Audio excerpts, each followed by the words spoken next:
Hey everybody, Jackson here from the Zip Guys, here for another zip tip.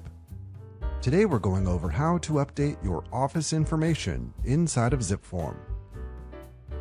From the dashboard of your account, click on the profile picture or avatar in the upper right-hand corner. Select Profile and Settings.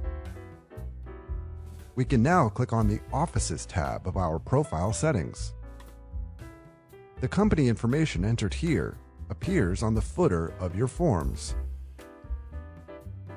Please take note that updated company information will only be applied to new transactions that are created.